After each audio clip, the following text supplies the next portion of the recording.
Hello everyone, this is Fireswamp, and earlier today I uploaded a new LPAC map, LPAC from the Depths, to Colonies, and in it has a new version of the LPAC scripts. So with it there are a lot of changes, and in this video I'm going to be going over all of those, most of those changes, the ones that I think actually could use a visualization of them.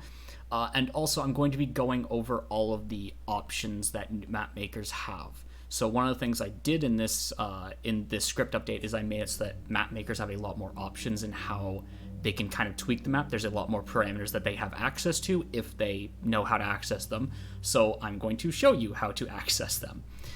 So with that, this video, again, will kind of be in two parts. The first one is just going to be going over all of the changes that I think could actually use a bit of visualization or a bit more explanation. And then the second half of the video is going to be actually going over how to modify those parameters that I was talking about. So, now, when you first load into the map, you're going to see something that looks like this. There will be a bunch of important changes down here, so if you just want to read through those. But I want to go into a bit more detail, so I'm just going to be starting with the changelog. So this changelog has most of the important things. So again, to access this, left side, show detailed changelog. Okay, so the first important one here is that boost now increases collection ratio of stashes. So basically, stashes will always require 1,000 creeper to activate, and then they will produce however much creeper. So for example, this stash, if I put, it will absorb 1,000 creeper, and then it'll produce 2,000 creeper. Now actually I'm going to jump into the editor and give myself a bunch of boosts. Actually, while I'm here, I'll also give myself a bunch of rocks and eggs. Okay, so now I've got a bunch of boosts, rocks, and eggs. So now if I just put a bunch of boosts on this, so this stash still requires 1,000 creeper. It requires the exact same amount of creeper to activate, but now it produces a lot more creeper when it does activate. So previously, stashes like this stash, before this change, would require now 5,000 creeper to activate, and it was very slow to activate. So this, in theory, should be a massive boost to stashes. So in theory, stashes are now a lot stronger, and they will activate a lot more consistently. So there's that, and once you upgrade a stash a certain amount, then it will start reducing the cooldown. When a stash activates, cooldown for it can start doing stuff again. This just reduces it down to a minimum of 4 seconds. Okay, so the next decent change to boosts was regarding how they deal with spore launchers. So for those of you who don't know, if you make a spore launcher, if you set them up properly, they will turn yellow, not fire off any spores, and instead only fire off eggs. So this yellow spore launcher, just pretend it's an egg launcher. Pretend it's called an egg launcher. And it just produces eggs. It produces 1 egg on a 10-second cooldown, and the egg always has a payload of 1,000. If I boost this, the cooldown for the egg just goes down by 1/3 of a second per boost, down to a minimum of 1. And just an important thing, I'm just gonna while I'm here, I'm just gonna spam this out. I'll just mention quickly. So once you actually have no effect, if I place a boost here, you'll notice that it will destroy itself. So you could probably hear the destroy sound as opposed to the boost sound. This means that basically it returns the boost to you without it returns the boost to you because it did nothing. So you don't need to worry about wasting boosts. So those are probably the two biggest changes. The next one up is the skimmer factory. So I saw some questions about this, so I'll probably just do this quickly for those of you who are not aware of what forbs are. So the skimmer factory now just has a cooldown of 10 seconds.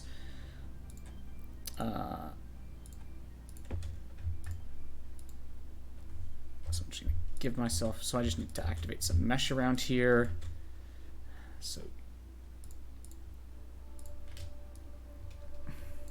So for those of you who do not know, forbs are these little kind of square things from above. They're like rounded diamond shapes on 3D, and what they will do is they will kind of go around on mesh So they will only be reduced if there's active mesh underneath the skimmer factory.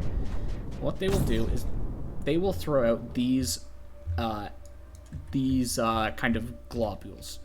And these globules each contain 30 creepers. So when they hit the ground, they kind of settle, they will spit out 30 creeper per ball. They can be sniped, but so basically that's just what forbs are, and what the boost is doing to the skimmer factory is it both increases the amount of skimmers that it spawns, so every 20 seconds by default it'll spawn skimmers, but it will also increase the maximum number of forbs that it can produce. So right now it can produce up to 5 forbs. It can have up to 5 forbs active at once. You can, if you spam out enough boosts, now it can produce up to 14 forbs. So that's what that upgrade means.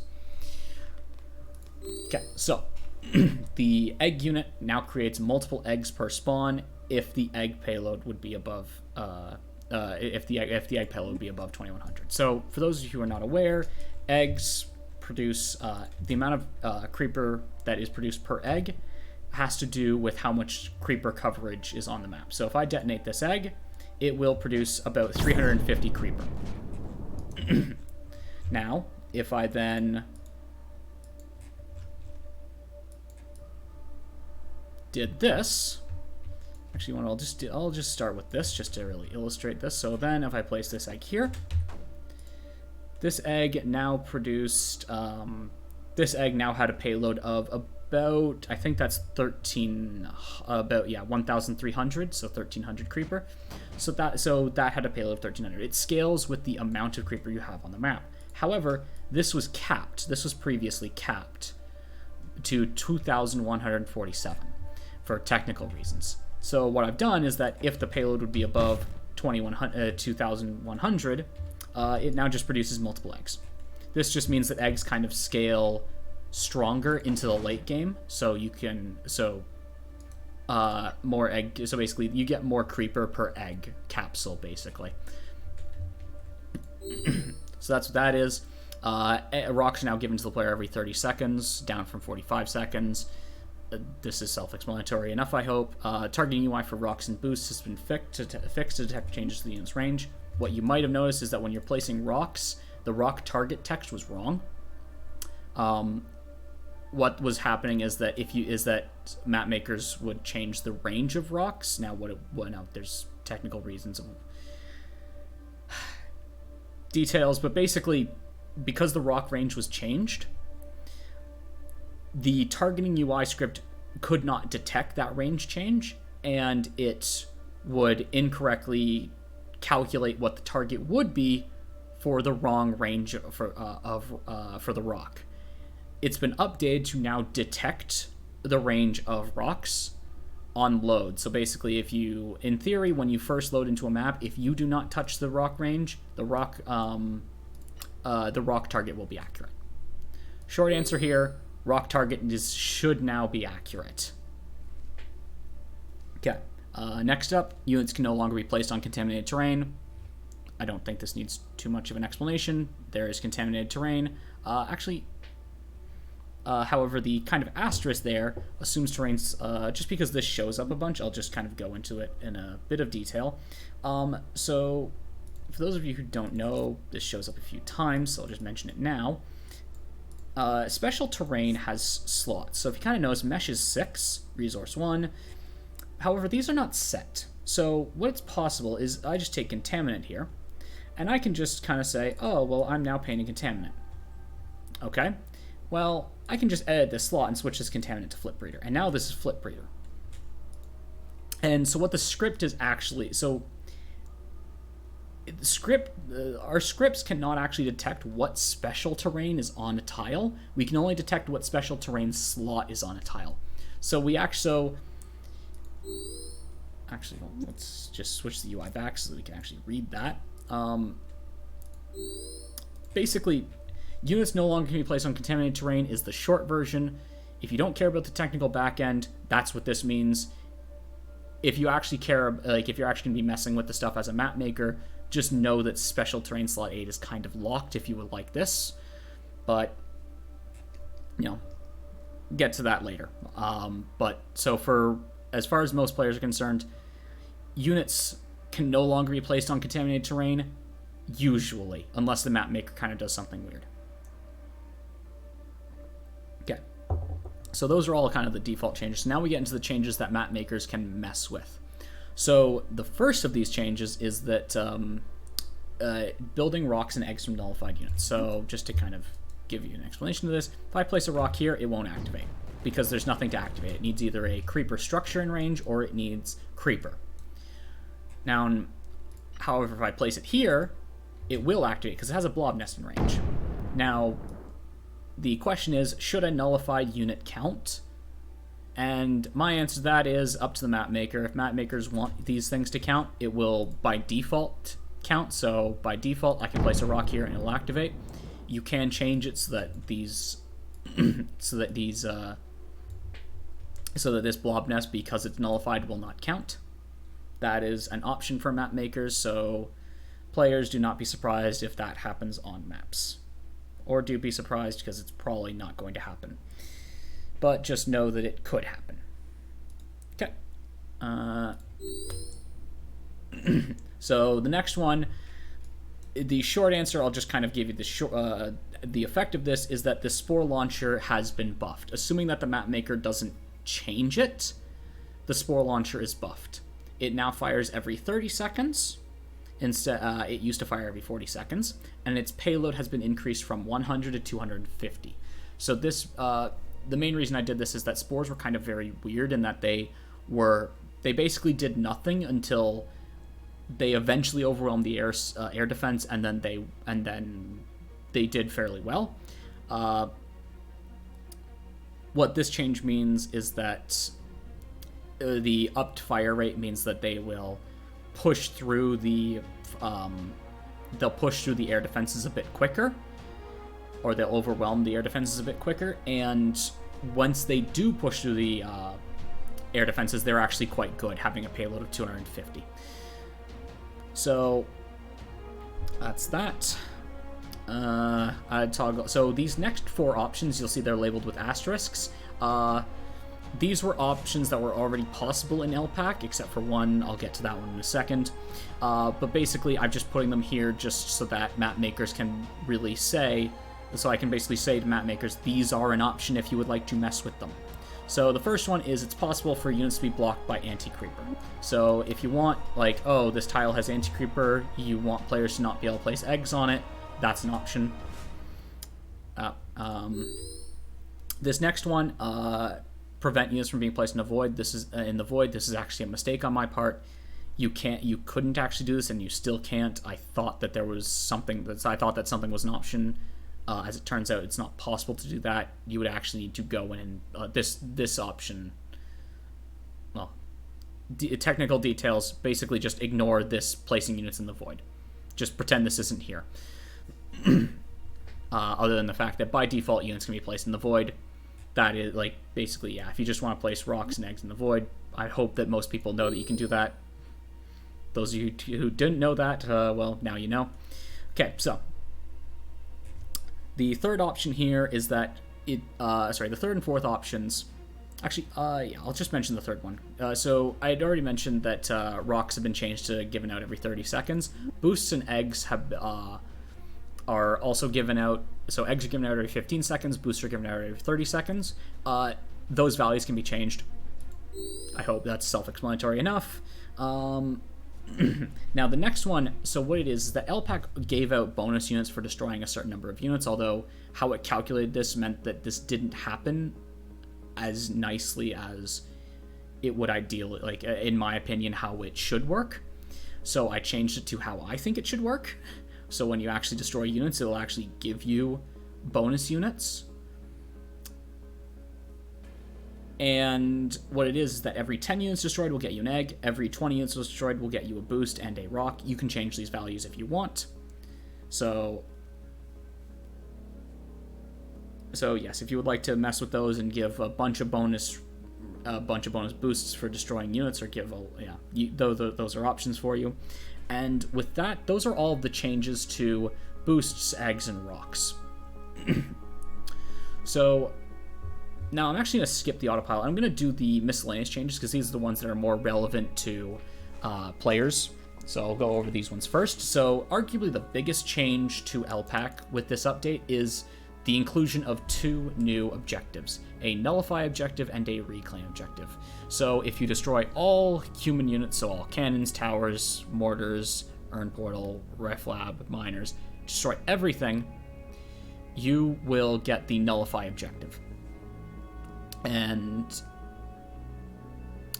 the reclaim objective is given for having a certain amount of creep on a certain number of tiles on the map. So by default, you need 0.5 layers of creeper on at least 70% of the tiles of the map. Note that this includes void. Okay. I hope that those are self-explanatory enough. Oh, wait, there's one more thing, and that is the UI element for them. So if you look over on the left-hand side, you will see 546 units remaining. This is telling you how many units are left on the map for you to destroy for nullify, and 0% of 70% map controlled. It says 0% because I'm currently in the editor, and it's not updated, and basically it's...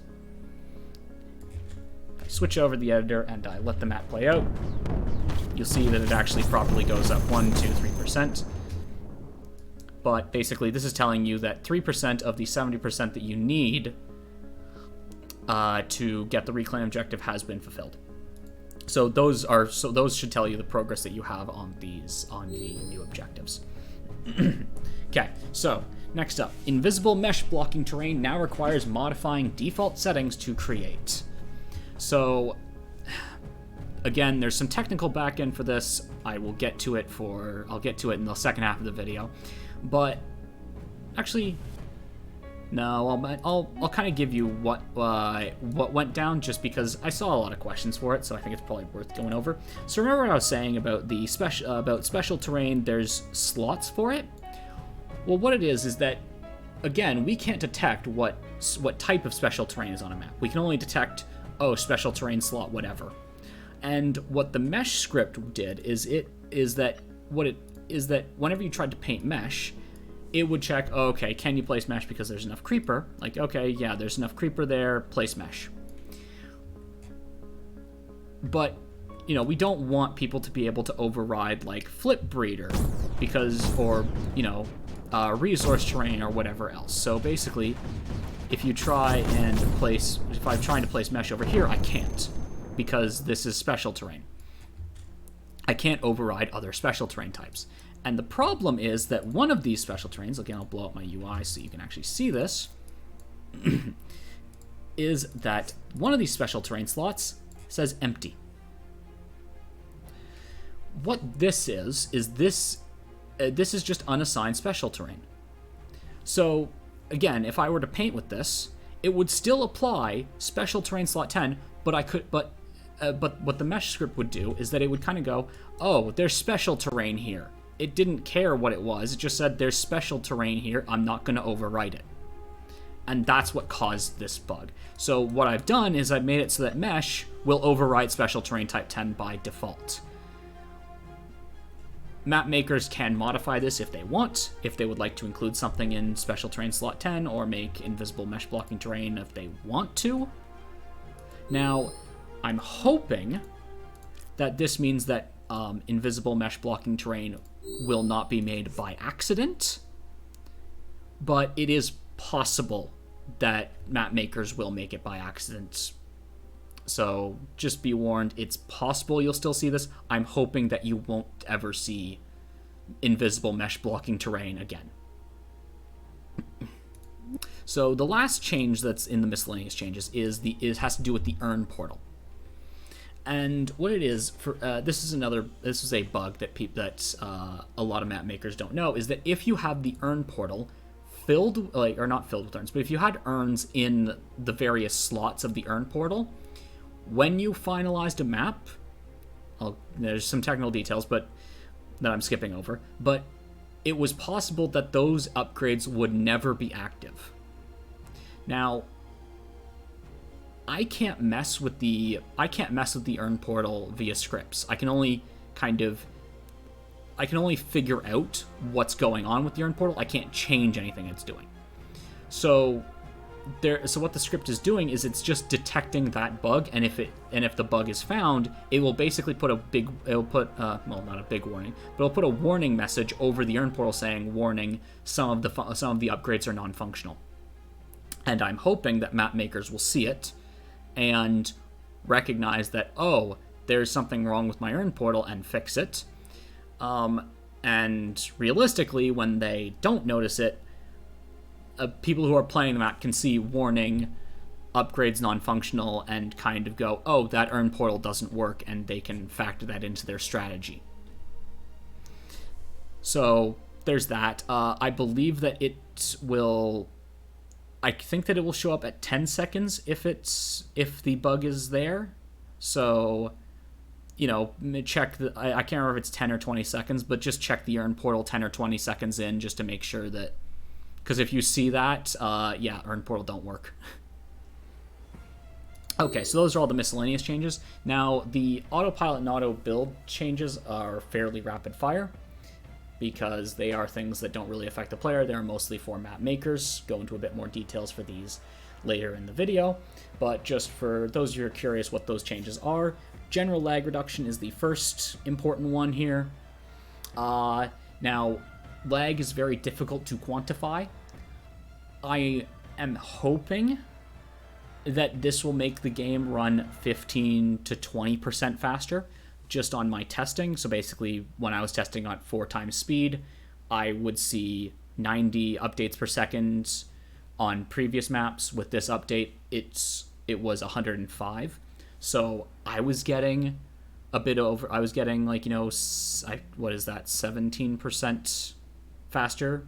Yeah, the map was running 17% faster. I'm hoping that that's what everyone sees, or maybe they see better. That would be great too. But to kind of give the best quantity I can, because this number will change machine to machine, map to map. It's impossible for me to quantify. But hopefully, game runs smoother in general, and I don't need to and that's a good thing regardless of what the quantity is. Now, for the rest of these changes, I'm just going to make a quick distinction.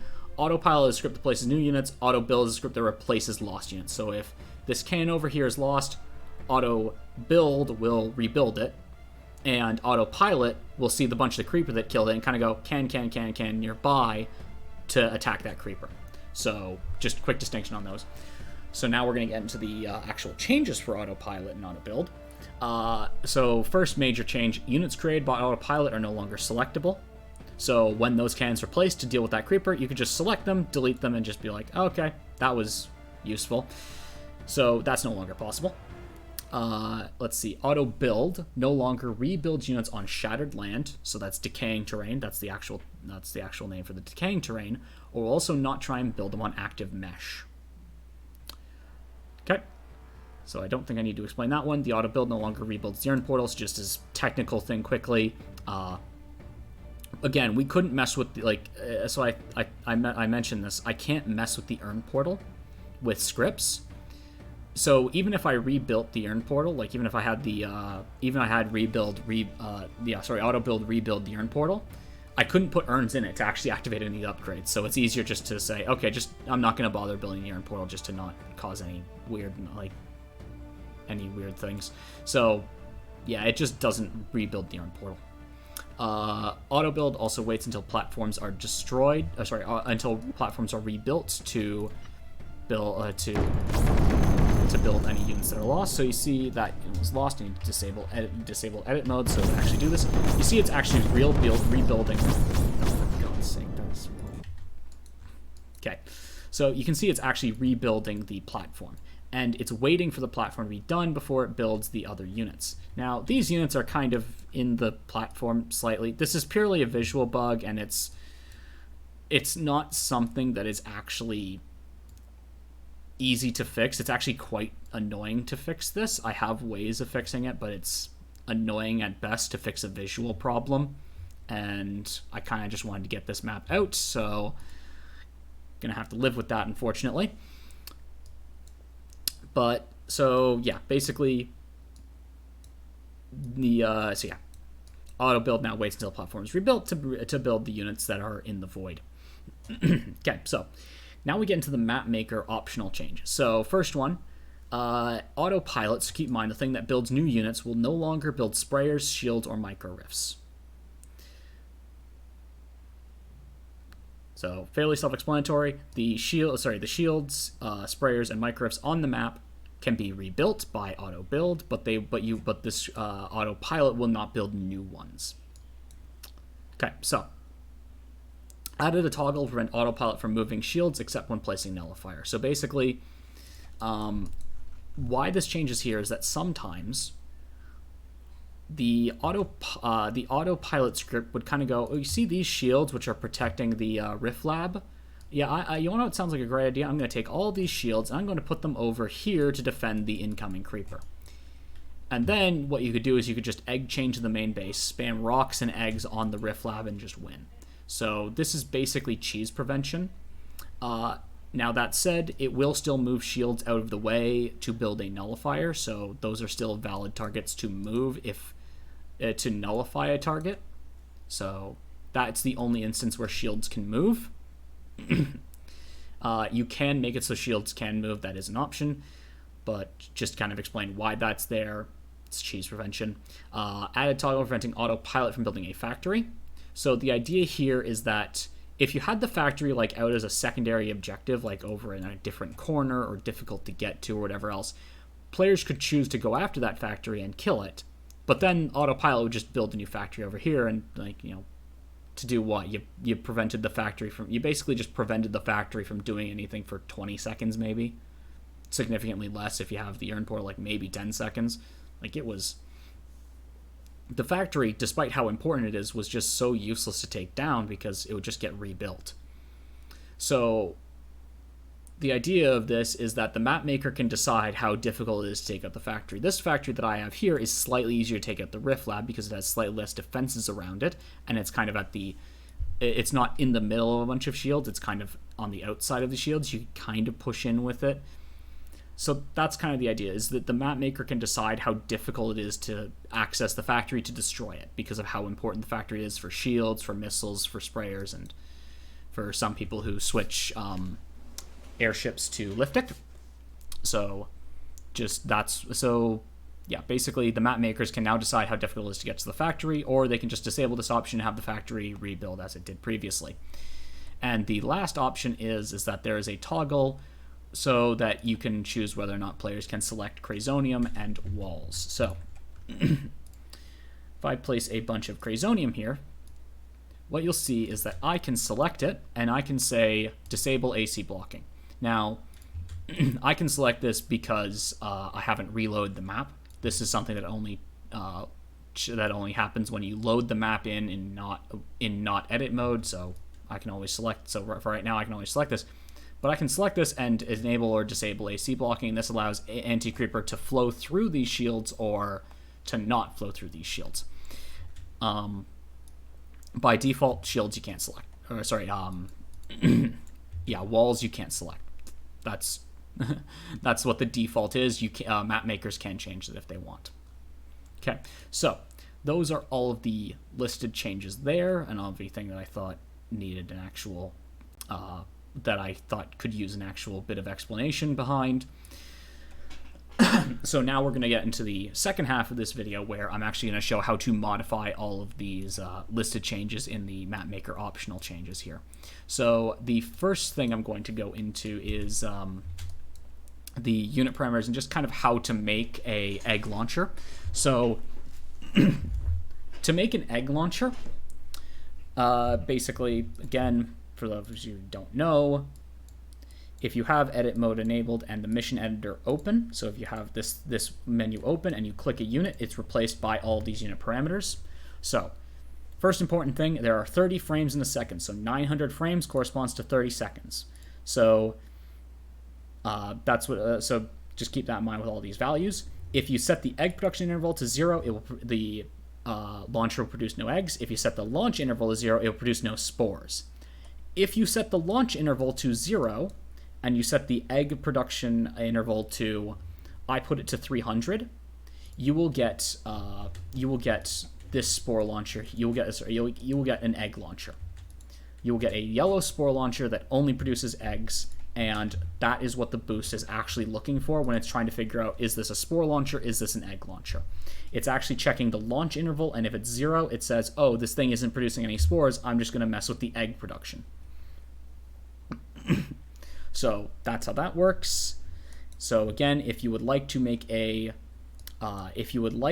egg launcher, pretty simple, place a spore launcher, set the, now if this was, there's some technical details of why it would actually slightly change these settings, but just set the launch interval to 0, hit apply, and then that should work. Now, there is one important thing actually to also, if disable minimap warning is not enabled, make sure to enable it. So for technical reasons, the LPAC uses different unit parameters than what the game defaults to. So like when I place this blob nest, these parameters are not great for LPAC.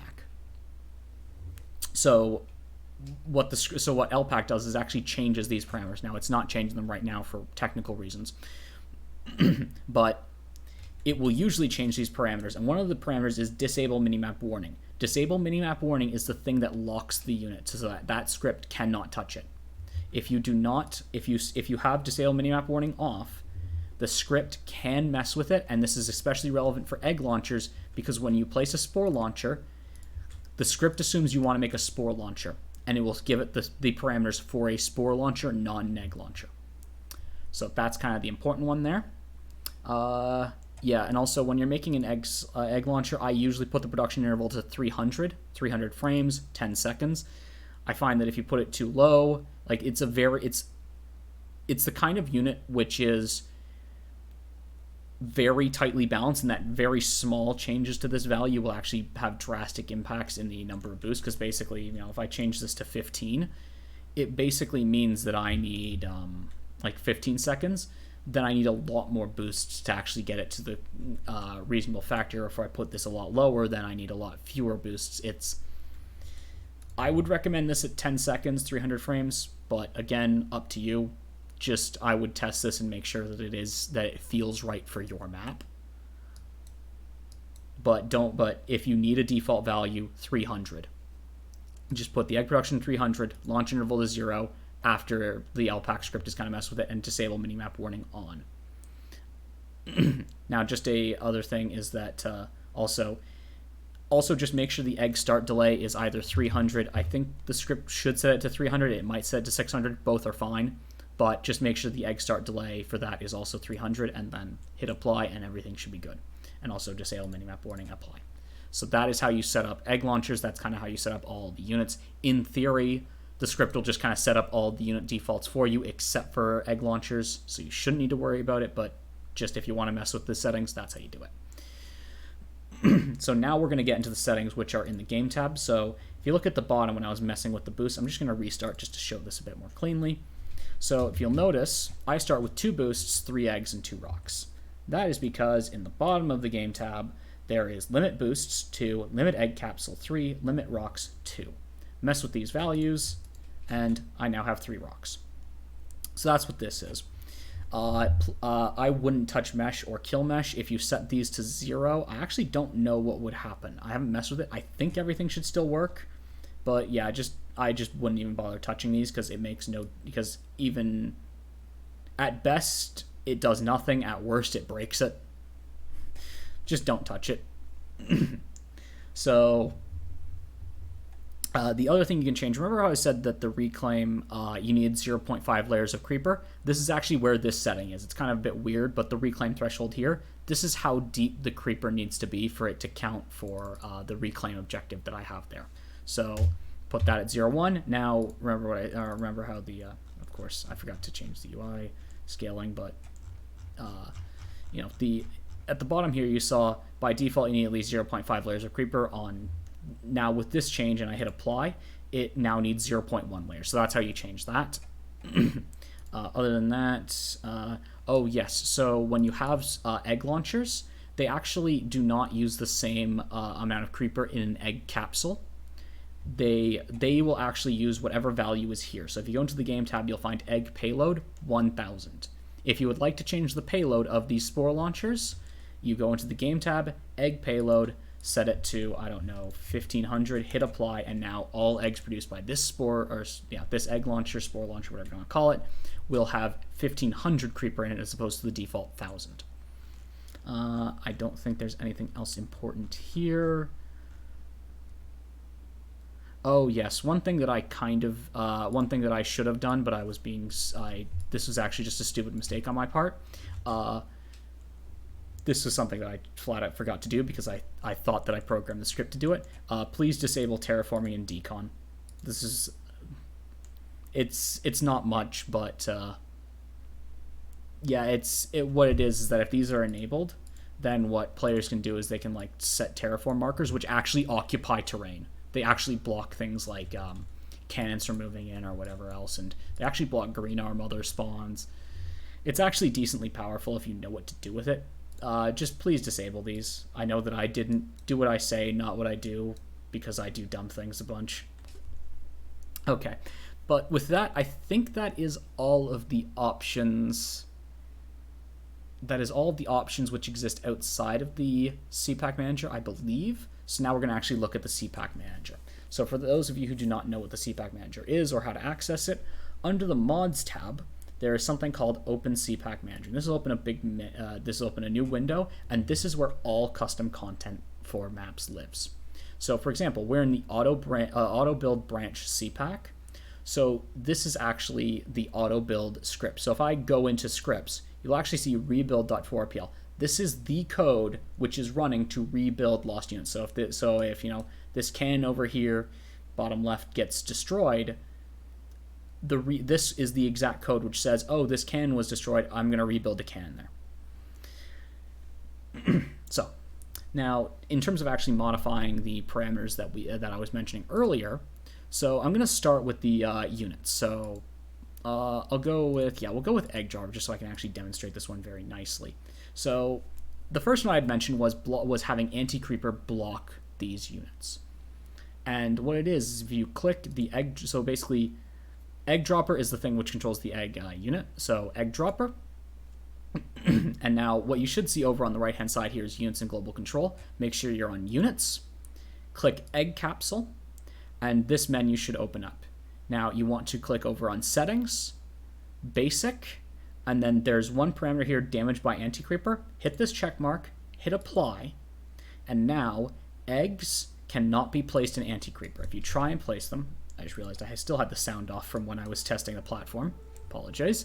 So now if I let anti-creeper spread a bit, now if I try and place an egg here, it's in range of this emitter. It should activate. However, it's immediately destroyed by the anti-creeper. So you can use this to have anti-creeper block eggs, rocks, and boosts from being placed in that area. So right now I haven't enabled this for rocks. So if I place this a rock here, keep in mind I have not activated this for rocks. It will still work. However, if I go over rocks, click the rock, settings, basic, and then I enable damage by anti-creeper, apply settings. Now if I try the same thing with rock, oh, doesn't work. Place the rock, doesn't work. So that's how you make units not work in anti-creeper. Okay. So next up I'm going to look at the rock range. So with the rocks, again, we're still in rocks. So instead of settings basics, now it's in settings weapon. You can change the range of rocks to, let's just say, 25. Now, a slight caveat on this. You remember how I was saying the target UI script is correct? Now, that only rechecks when you load the mission. So I believe, actually, I'll set this to something a bit more drastic so we can actually see this. Let's set this to like 8. And I'm going to update unit instances, and I'm just going to. So what you'll see is that the rock range is here, but I'll actually tell you that the rock target is wrong. So you see how it's targeting that cannon up there, but despite the fact that it's out of range. This is kind of what caused the initial bug. Now, if I've set this up right, and I reload with the updated parameters, now you'll see that the actual range, I will say now is accurate. Like this is behaving how it should. So basically you will need to reload if you switch the rock range, or if you're in the editor, the game loads whenever you find like whenever you load the map for after you finalize it to play test it, and also whenever anyone loads in the map from Colonies, it will set this up properly, so you don't need to worry about it too much. Anyway, so back into the so that's how you change rock range. You can also do the same with boosts, although it has such a minimal effect, I'm not even going to bother with it.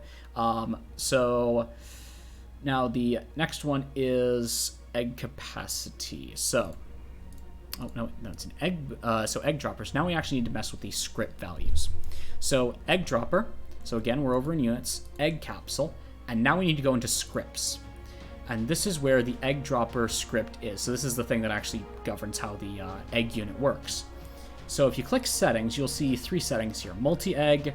I would advise keeping this on. This basically tells you how. This basically tells the script, should I make multiple eggs if over a certain threshold. The threshold is set to 2100, and I didn't include a parameter to modify that. But how the egg works is that it has the base payload of 250. So if there's no creeper on the map, the egg payload will be 250. And if there is creeper on every single tile on the map, then the payload of the egg, or in that case, it'll create multiple eggs, but it will attempt to create eggs totaling a payload of 4,000. Yeah, exactly 4,000. It basically adds a percentage of this payload scaling to the base payload. So the idea is that the base payload is just how powerful the egg is at the start, and the payload scaling is how quickly the amount of creepers scales up. So basically, if you would like the eggs to scale a lot faster, congratulations, the eggs now scale roughly 4 times faster. They'll have like, it'll still have the same amount of, still have 250 creeper at the low end, but it will have a lot more creeper when you get to near the end of the missions. And then once you have that set up, hit apply settings, and that should be all you need to do. And now the eggs will produce a lot more creeper, in theory. So I believe that is all of the unit changes that are available here. Well, all the ones you can modify from these. The next kind of unit-ish one is if rocks and eggs can be activated from nullified units. So remember I was saying whenever I was activating a rock off of a nullified blob nest, I think it was, or yeah, whatever I ended up doing. Basically, to make it so that doesn't happen, you need to go into mission, and then you go over to global control, and I believe it is in targeting UI. Yes, and under targeting UI, you'll see null activate. If you set this to 0, hit apply. Now this one will actually require a relaunch of does it require a relaunch of the script? I think you'll need to relaunch the script for it. But basically, if you're in editor mode, save and reload the mission. So basically, while you're editing the map, save and reload. And what that should do is that will mean that rocks and eggs can no longer be activated off of nullified targets. I would test this and make sure it is working, because again, you do need to set, because of how this works, it needs to be set up as part of the script. You need to relaunch the script in its entirety. In theory, loading the mission while in the editor will do this. So that's all you need to do for that. You might also notice boost range and rock range is kind of relics from when the game would. What this is basically, it's what the starting values for the rock range. This is what the script thinks the range is. How the kind of back end is that it's actually changing these values when it finds that the range is wrong. So don't worry too much about these. The priority, if you change the rock priority, please also change it here, or else the targeting script will also be messed up, and I really don't want to mess with this one, because this, well, I don't know. This might be easy, it might be hard, I actually don't know. But where was I? So I believe that's all of the units. Now, while I'm here in the mission CPACK, I'll also go with the other things that are in the mission CPACK. So, I believe, what are the other important ones? Oh yes, so selecting walls. So if you want the player to be able to select walls, that parameter is over in init.4rpl. and yeah, just can select walls, take this 0, set it to a 1, hit apply, and again, this will only trigger on mission load. So again, despite the fact that I've set that flag, it won't do anything until I reload the mission. Okay, so up next is how often units are given. So under the mission tab, you will, under mission.4rpl, so just, actually, I'm not sure if I actually mentioned this, so I'm just going to mention this now, just in case I didn't. We're under global control, so under units, you'll only see unit upgrade stats. This is actually something else. This is basically just a dummy unit that the script uses. We're in global control, because these are the scripts which are constantly active and are not attached to a particular unit. I apologize for not doing that earlier. But anyway, so under mission.4rpl, you will see boost CD, egg CD, rock CD, bonus egg, bonus boost, and bonus rock. What these are this is the number of game ticks between you getting a boost, between you getting an egg, between you getting a rock, and these 3 values are the number of units you destroy to get a bonus egg, bonus boost, or bonus rock. So basically, now keep in mind there are 30 game ticks in a second. So for example, this boost CD, if I were to switch this to 300 and hit apply, the game will now give a boost every 10 seconds, as opposed to every 30 seconds, which is what the default 900 corresponds to. So that's how you change all those. Bonus egg, bonus boost, bonus rock. I hope I don't need to explain those too much. 10 units gets you an egg, 20 units gets you a boost, 20 units gets you a rock. Feel free to change those numbers. And I believe the only one remaining here is the objectives, the objective parameters. So the parameters here are enable null, enable reclaim. So basically these tell you if the objectives are enabled. If you put these to 0, the objectives will be disabled. So then you won't need to worry about those. Again, if you set these up, if you set these up after you, it's possible that you will actually have the buttons over on the left UI. So it's possible you will still have these buttons on the map, but they won't actually do anything. The thing is that if you exit, these buttons are created whenever you exit edit mode. I'm not sure. I don't think that I've set these up to remove themselves. Yeah, so just make sure that if those buttons, make sure that you don't leave editor mode while you're setting up these objectives, or else you will actually need proper coding to actually remove those buttons, unfortunately. So the other 2 parameters here are the reclaim fraction. So remember, you need 70% of the map to be covered in creeper to get the reclaim objective. That 70% just corresponds to 0.7 here. So again, if you would like, 90% of the, or 95% of the map to be covered, you just set this to 0.95, and now you need 95% of the map covered. So yeah, you need 95% of the map covered. And this last one, this check delay, is just how often it checks. So basically, I just don't want to be running the check every single game tick. It just slows down the game. 6 just means that it's checking 5 times per second.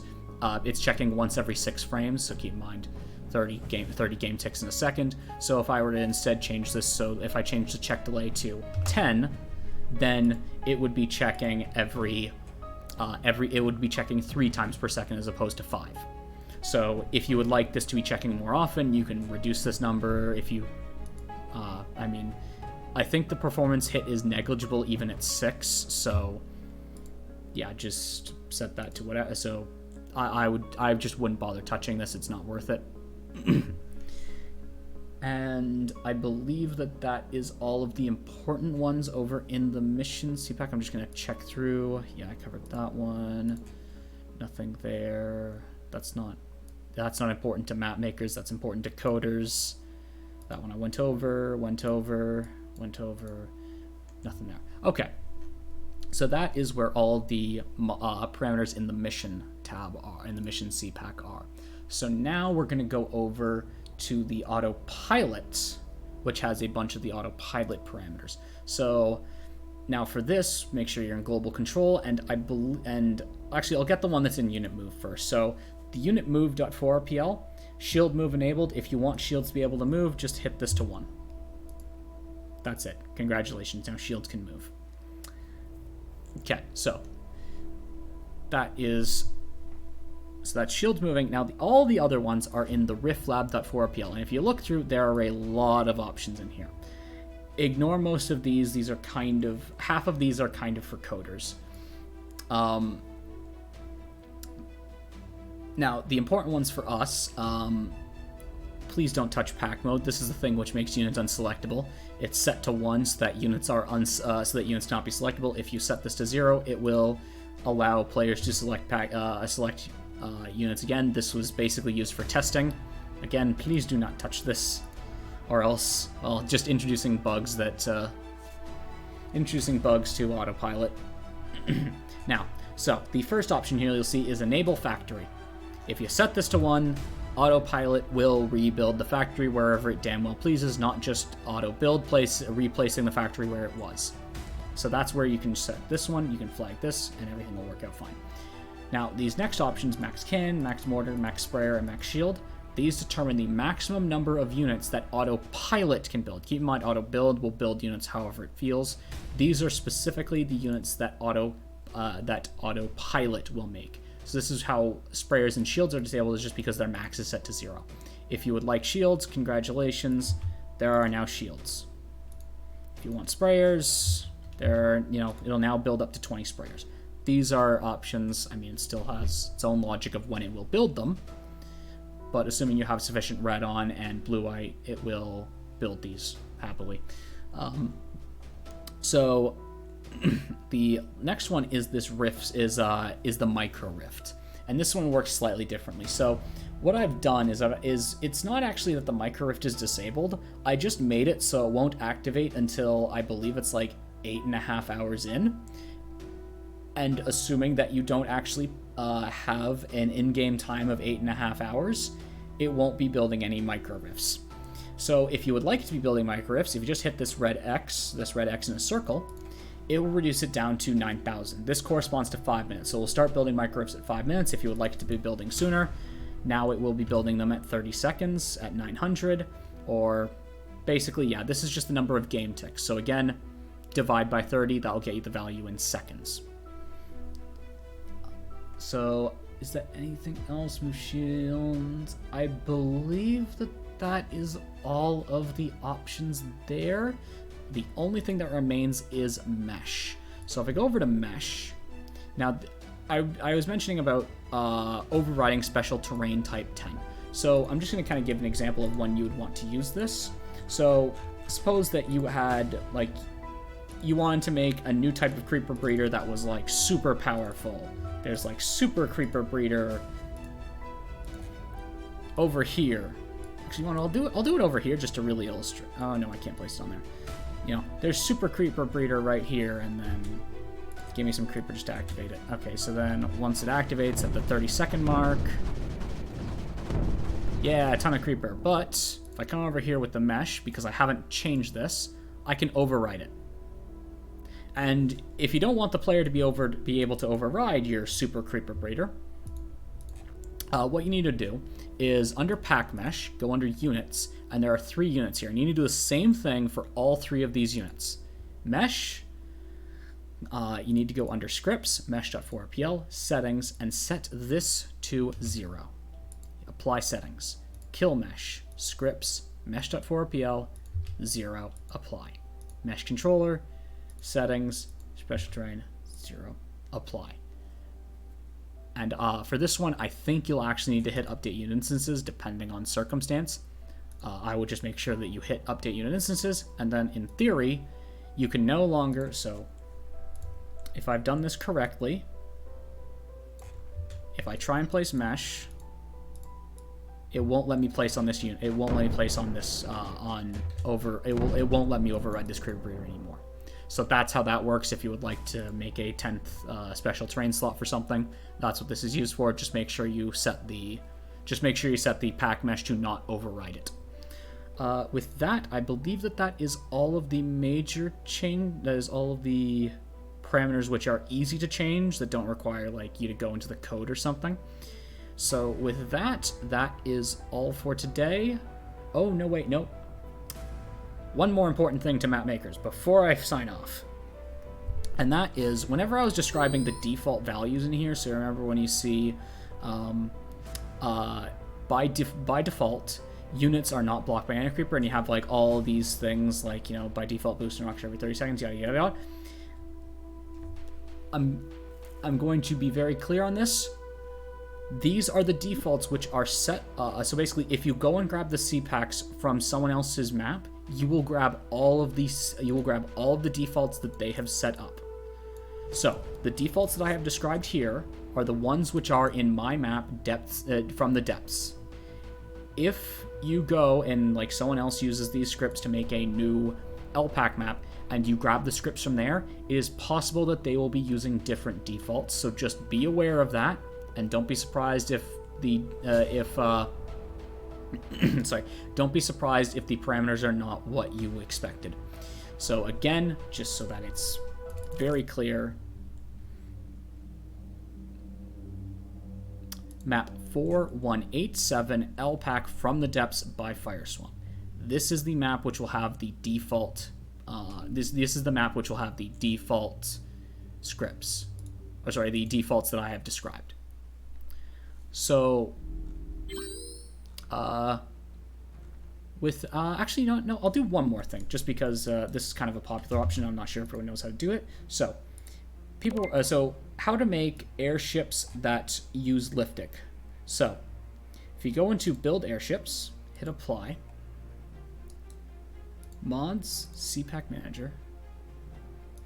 I actually haven't done. I've not messed with this in that you can't. Oh no, wait, no, I know how to do this. Sorry, I was getting mixed up about how you did one thing. So, if you go into the Airship CPACK, what you can do is you go into the Airship CPACK and you make sure you're over in Units, click Airship, hit Settings, Interface, and make sure the player menu name is blank. This means that the player cannot build them. It's the first important thing. The second important thing is you go into Weapons. What you can do is you can change the ammo wear. This tells the game what type of ammo it uses. So if you switch this to Liftic, it will require Liftic to shoot. And the other thing that you can do is you can take this max ammo, instead of having 250, you can only have it have a max ammo of 50. So this means once you disconnect it, it's not sitting there for 5 minutes still shooting you. If you set it to 50, it will last it will not last nearly as long once you disconnect it. So if you want to make an airship which is powered by Liftic, this is how you would do it. You would basically set max ammo to 50, ammo wear to Liftic, apply settings, update units. Now there's a slight thing with the airship, but basically, actually I should probably be very clear on how exactly you would do this when you're actually employing this in your map. With the airship, you would actually have the interface filled out, so you'd have airship here. So you'd keep this. You'd place the airships, you'd have them get built, you'd send them out to wherever you wanted them to actually be, and then once you're done, they're all placed, then you'd go into the CPACK manager, you'd go into the airship, and you would remove this player menu name, apply settings, and then the player can't access them anymore. That's how you would actually set up the airships properly. I believe that that's everything. I mean, there was a lot of details to go in, but you know, it took quite a while to go through all of them, so I hope I didn't miss anything. And with that, that is all for this video. If you have any questions, feel free to put them in the comments below. And with that, have a great day and goodbye.